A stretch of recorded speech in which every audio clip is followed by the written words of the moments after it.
Hey friends, it's Life Coach Rich. I just here at doing something at a property, and I saw a little wren fly out of a dustpan over here. So I'll show you. They got a little nest in there, and they got a few eggs. So that's pretty cool. I'll just show that to you real quick. I think it was a little Carolina Wren. I just caught a glimpse of it as I was sitting over here, and then the bird, stuck its head out and flew away.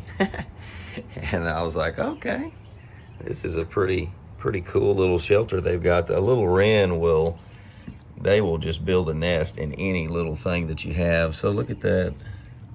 That's three little eggs in there.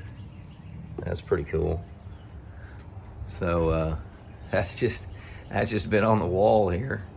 It's been on the wall with a broom right there to clean up around the property. So they built a little nest in there.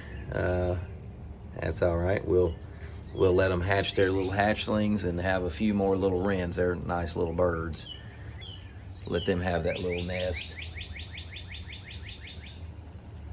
That's a cardinal over there being all loud.